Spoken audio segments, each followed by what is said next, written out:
हाँ स्टूडेंट्स, आज फिर एक नया वीडियो आपके सामने मैं डालने जा रहा हूँ स्टूडेंट्स। और इस वीडियो में एक ऐसा टॉपिक मैं लेने जा रहा हूँ जो किसी भी सब्जेक्ट में हो आप और किसी क्लास के हो, 9th के, 10th के, 11th के, 12th के या ग्रेजुएशन पोस्ट ग्रेजुएशन के आप स्टूडेंट्स हों, कंफर्म ये टॉपिक आपको, इवन प्रोफेशनल अगर आप स्टडीज में जाएंगे तब भी ये एक ऐसा टॉपिक है स्टूडेंट्स जो हमारे और आपके डेली रूटीन के काम में आता है। और वो टॉपिक आपका है मैनेजमेंट।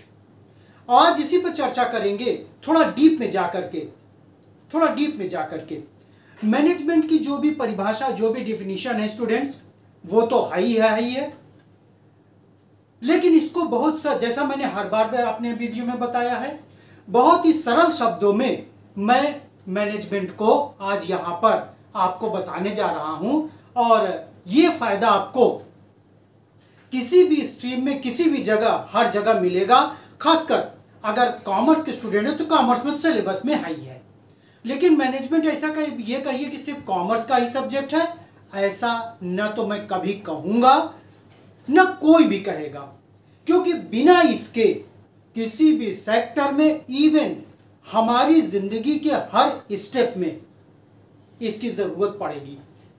हाँ, समय के अनुसार या अन्य के अनुसार ये बदलती रहती है। जैसा मैंने बार बार कहा स्टूडेंट, अगर किसी टॉपिक का, किसी स्टेप का या किसी थीम का डिफिनीशन और उसका एक्सप्लेनेशन हमको समझ में आ जाए तो शायद हम इसको बहुत आसानी से समझ सकते हैं।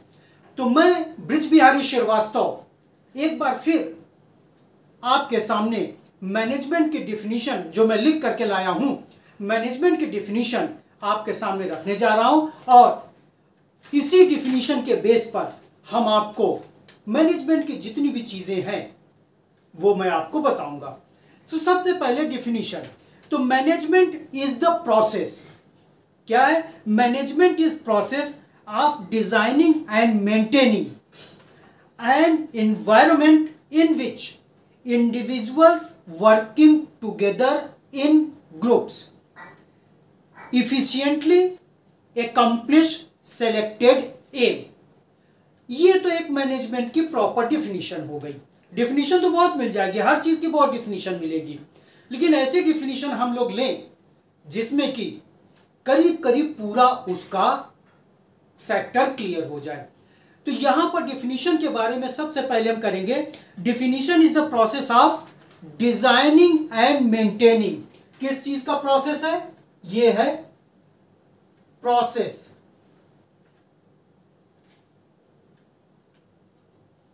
Designing and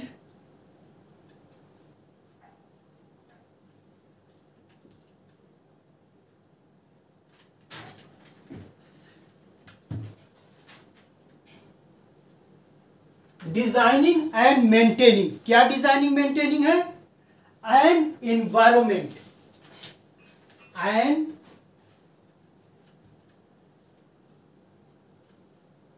environment. इस एनवायरमेंट में क्या होगा? In which individual working together, work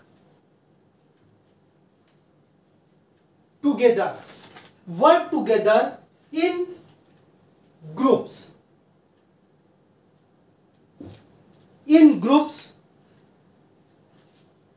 efficiently. ये शब्द बहुत ही इंपॉर्टेंट है, इफिशियंटली।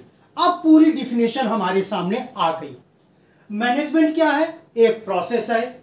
किस चीज की प्रोसेस? डिजाइनिंग और मेंटेनिंग। कौन सी चीज डिजाइन और मेंटेन करना है? Design means to prepare the structure, to create the atmosphere, to present the theme. Designing and maintaining क्या? An environment.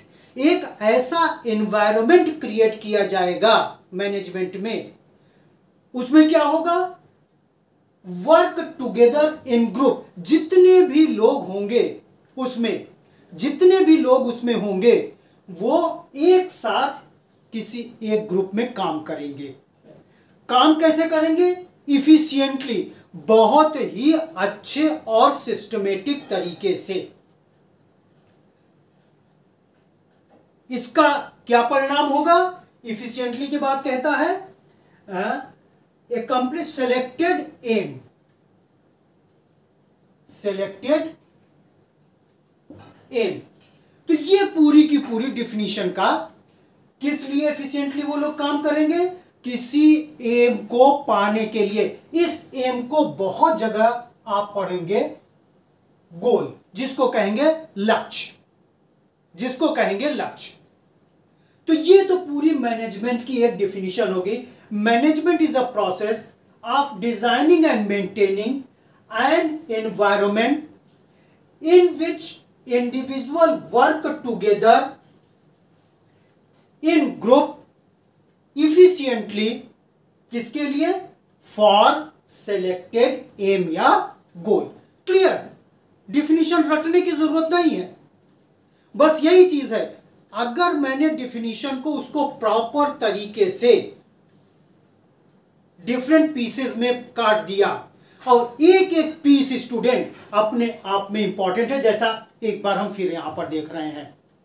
डिजाइनिंग मेंटेनिंग है, एंड एनवायरमेंट, एनवायरमेंट में वर्क टुगेदर इन group, जिसमें सभी लोग किसी एक ग्रुप में काम करेंगे। जैसा ग्रुप बनेगा, ग्रुप छोटा भी हो सकता है, ग्रुप बड़ा भी हो सकता है, लेकिन नेचर एक होगा।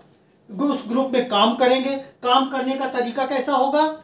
इफिशिएंटली। इस काम, ये पूरा चीज क्या करने के लिए होगा?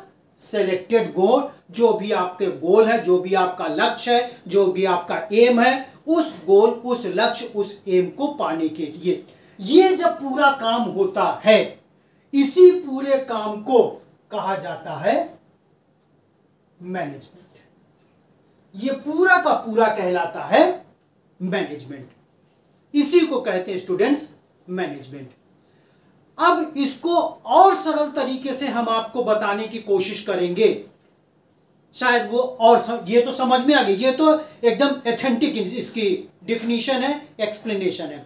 मैनेजमेंट का काम ये है कि जिस काम को जिस तरह से करने के लिए कहा गया है, बताया गया है, दिखाया गया है, समझाया गया है, उस काम को उसी तरीके से, उसी सीक्वेंस में करना ही मैनेजमेंट यानी प्रबंध कहलाता है। ये इसकी एकदम सिंपल व्याख्या है। जो भी काम आप कर रहे हो, आप अपने डेली रूटीन का काम ले लो, आप अपने स्कूल का काम ले लो, आप अपने ऑफिस का काम ले लीजिए, आप अपने मोहल्ले का काम ले लीजिए, कहीं का भी काम ले लीजिए, तो उसमें क्या होगा? जो काम जिस चीज के लिए बनाया गया है, उस काम को उसी तरीके से किया जाए जिस तरीके से उसको करने के लिए बताया, समझाया, लिखाया, पढ़ाया और दिखाया गया है। हाँ, ये मैं मानता हूं स्टूडेंट कि काम करने के तरीके बदलते रहते हैं, सरकमस्टांस, इसीलिए यहां शब्द आया एनवायरमेंट। सरकमस्टांसेस के हिसाब से, एनवायरमेंट के हिसाब से ये अलग अलग होता चलेगा। कभी कभी नई टेक्निक आ जाती है, नई टेक्नोलॉजी आ जाती है, वो भी एनवायरमेंट में आएगा। वो एनवायरमेंट आपको बदलना पड़ेगा, वो एनवायरमेंट आपको बदलना पड़ेगा। तो ये चीज कहलाएगा स्टूडेंट्स हमारा मैनेजमेंट। शायद आप लोगों को ये मैनेजमेंट की डिफिनीशन समझ में आ गई होगी। फिर से एक बार करके फिर स्टेप करते हैं। Management is a process designing and maintaining an environment in which individual work together in group efficiently. Group के बाद कॉमा है, इफिशिएंटली, इफिशिएंटली के बाद फिर कॉमा है। किस लिए? फॉर सेलेक्टेड एम या गोल। तो ये तो डिफिनीशन हमको लोग को समझ में आ गई। अब इस डिफिनीशन के आगे क्या होता है ये हम बताने की कोशिश आपको करेंगे। तो यहां पर स्टूडेंट्स हमारी डिफिनीशन करीब करीब कंप्लीट हो गई। जैसा मैंने आपको बताया है, अगर वैसा आप लोग करोगे तो आपको रटने की जरूरत नहीं पड़ेगी। अब स्टूडेंट इसका सेकंड नेक्स्ट स्टेप आता है, मैनेजमेंट का प्रोसेस क्या है? ये है प्रोसेस, प्रोसेस प्रक्रिया। तो इसमें सबसे पहला आता है स्टूडेंट्स हमारे पास series of inter related function, inter related function.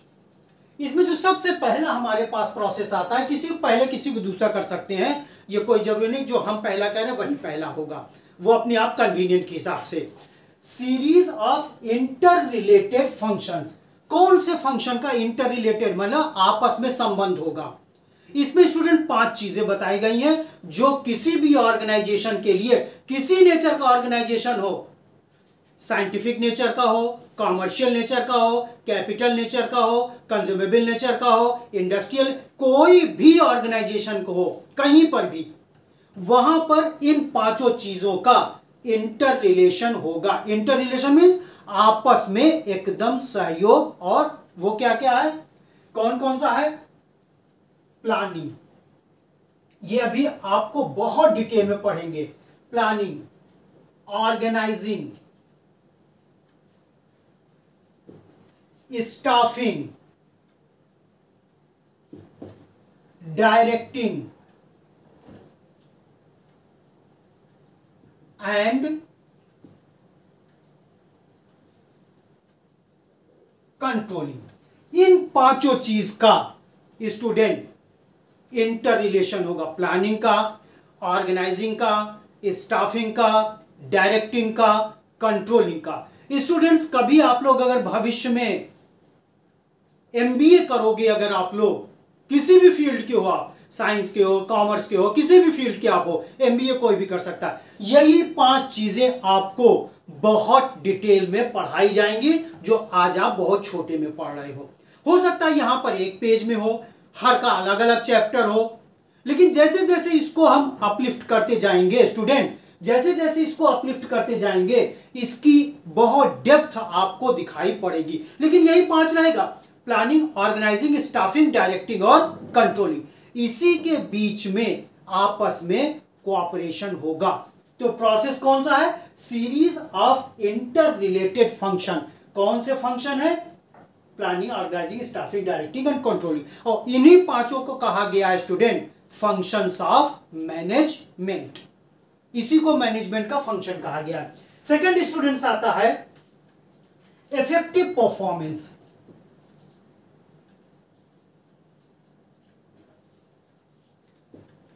Effective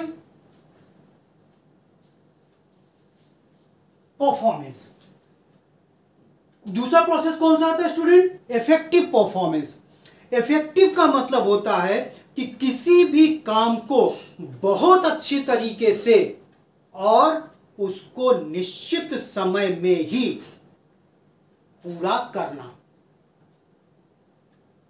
कोई भी काम आप उठा लो, जैसे आप अपनी पढ़ाई का ले लो, एक निश्चित समय में आप अपना सिलेबस उठाइएगा, सिलेबस के लिए हर चीज एकदम, हर चैप्टर एकदम निश्चित है कि इतने दिनों में ये चैप्टर कंप्लीट हो जाना चाहिए। और ये डिजाइन किसने किया है, आपके यूपी बोर्ड की, अगर आप स्टूडेंट है तो यूपी बोर्ड ने, सीबीएसई के स्टूडेंट है तो सीबीएसई ने, अगर आप आईएससी के तो आईएससी ने, या हायर स्टडीज के स्टूडेंट हो तो हायर वहां के, या यूनिवर्सिटी डिग्री कॉलेज के हैं तो यूजीसी ने। पूरा का पूरा एकदम वेल डिफाइंड किया गया है कि इस चैप्टर को खत्म करने के लिए इतने दिन का या इतने पीरियड का वक्त दिया गया है, और इसके साथ ही साथ इस चैप्टर से इस एग्जाम में इतने नंबर का क्वेश्चन आएगा, आ सकता है नहीं, आएगा।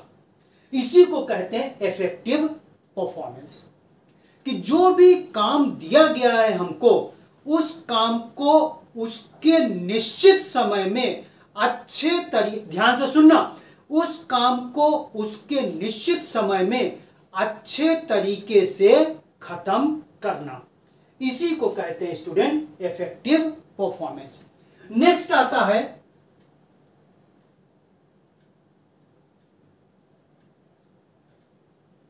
एफिशिएंटली।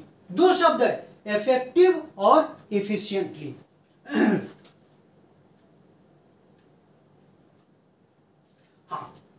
इफेक्टिव तो हो गया। इफिशिएंटली में क्या है, काम तो आपको करना है अच्छे तरीके में, निश्चित समय में, लेकिन वो काम को करने की जो लागत आप आ रही है वो मिनिमम से मिनिमम होनी चाहिए, कम से कम लागत में। समझौता किसी में नहीं होगा, क्वालिटी में समझौता नहीं होगा, स्टैंडर्ड में कोई समझौता नहीं होगा। वही क्वालिटी वही स्टैंडर्ड को मेंटेन करके उतने ही निश्चित समय में कंपैरेटिवली लेस कॉस्ट में आपको काम करना है।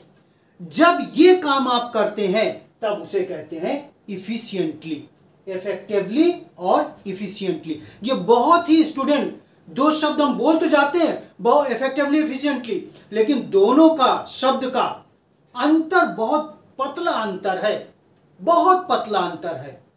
यदि किसी काम को निश्चित समय में किया जाए अच्छे ढंग से तब कहा गया इफेक्टिव। उसी काम को निश्चित समय में अच्छे ढंग से तो करना ही करना है, साथ ही साथ काम करने की जो लागत है वो कंपैरेटिवली कम हो। जैसे मान लीजिए किसी काम को करने में मैंने 10 रुपए लगाया, उसी काम को करने में आपने 9 रुपए लगाया, स्टैंडर्ड वही है, क्वालिटी वही है, समय वही है, तो आप एफिशिएंट होगे in comparison to myself. जब कंपैरेटिव स्टडी आएगी तो you will be treated as more efficient, effective नहीं, मोर इफेक्टिव तो दोनों हो गए। हमने भी काम किया निश्चित समय में, आपने भी काम किया निश्चित समय में, यहां तो दोनों लोग बराबर हैं। लेकिन जब दोनों को और डीप में कंपेयर करेंगे कि कौन ज्यादा अच्छा है, तब हमको इसका सहारा लेना पड़ेगा, इफिशिएंटली का। उसके सहारे हम बता सकते हैं कि कॉम्पैरेटिव कौन बेटर है, कॉम्पैरेटिवली कौन बेटर है। जैसे आप लोग क्रिकेट मैच देखते होंगे, बॉलर बॉल फेंकता है, हर बॉलर को 6 गेंद का 1 ओवर मिलता है। कोई बॉलर उसी 6 गेंद में मेडन फेंक देता है, कोई बॉलर उसी 6 गेंद में 2, 4, 5 रन देता है, कोई बॉलर उसी 6 गेंद में 10, 12, 15, 20 रन दे देता है। गेंद तो 6 ही 6 है, यानी इफेक्टिव तो सब है, इफेक्टिव तो सब है, सब लोगों ने 6 गेंद फेंकी और निश्चित समय भी होगा। ऐसा नहीं किसी को 6 गेंद फेंकने के लिए आधे घंटे का समय है, किसी को 6 गेंद फेंकने के लिए 2 मिनट का समय, ऐसा नहीं होगा। लेकिन कौन बॉलर ज्यादा इफिशिएंट है वो हमको देखना पड़ेगा कि किस बॉलर ने अपनी 6 गेंद पर कम से कम रन दिया या रन दिया ही नहीं है। आप लोग अक्सर देखते होंगे कि बहुत बॉलर ऐसे होते हैं जिनका ओवर मेडन चला जाता है। तो जब कॉम्पैरेटिव आती है तब पता चलता है कि this bowler is much more efficient than others. अब शायद आपको इफेक्टिव और एफिशिएंट का समझ में आ गया होगा। ये सिर्फ स्टूडेंट मैनेजमेंट में आपको बताया जाएगा। तो यहां पर स्टूडेंट इफेक्टिव और एफिशिएंट आपका कंप्लीट हो गया है। अब स्टूडेंट इफेक्टिव प्लस इफिशिएंट, क्योंकि बिना दोनों के काम नहीं हो सकता है, बिना दोनों के काम नहीं हो सकता है। अब इन दोनों में रिलेशन क्या है, जिसको हम कह सकते हैं what is the relationship between effective and efficient performance. वही चीज जो अभी में हम दोहराए थे। Effective means aim to achieve the goal, aim to achieve the goal within the prescribed time. जो भी आपको निश्चित समय दिया गया है स्टूडेंट्स, उस निश्चित समय में आप अपने गोल को पा लीजिए। और जब एक स्टेप आगे बढ़ते हैं, the goal which you have achieved या फाइंड आउट या you have targeted means you have achieve the goal, you reach the nearby goal. तो वो काम करने के लिए आपने कॉस्ट क्या एक्सपेंस किया है। If your cost is less than my cost, you will be efficient. If my cost is less than your cost, I will be efficient. तो यहां पर स्टूडेंट आज मैंने मैनेजमेंट की परिभाषा और मैनेजमेंट का प्रोसेस, और उस प्रोसेस में जो दो मेन शब्द हैं इफेक्टिव और एफिशिएंट, ये दोनों चीज को मैंने बहुत अच्छे ढंग से बता दिया स्टूडेंट्स। और मेरी उम्मीद यही है स्टूडेंट्स कि इस वीडियो के देखने के बाद आपको इसमें कहीं पर भी कोई डाउट नहीं होगा। अगर डाउट हो तो बताइएगा। तो यहां पर स्टूडेंट हम वीडियो अपना खत्म करते हैं, और फिर वही आप लोग देखने के बाद कमेंट जरूर करिए, क्योंकि कमेंट से हमको पता चलता है कि हम कहां पर और आपको दे सकते हैं जितना मुझको आता है। ये मैं शब्द बार बार रिपीट करूंगा, जितना मुझको आता है। और सब्सक्राइब लाइक तो आप लोग कर ही दीजिएगा, क्योंकि ये हमको बूस्टअप मिलता है। अगर 3 स्टेप आप लोग ले लेंगे तो मुझको बूस्टअप मिलता है। पहला कमेंट, दूसरा लाइक, तीसरा सब्सक्राइब। तो हमको भी बूस्टअप मिलता है कि हम अपने स्टूडेंट को ठीक से दे पा रहे हैं, और हमारे जितने भी व्यूअर्स हैं और जितने भी स्टूडेंट्स इसको देख रहे हैं या देखेंगे, सबके समझ में मेरी बात या मेरा एक्सप्लेनेशन जो टॉपिक का है वो समझ में आ गया है। Thank you students.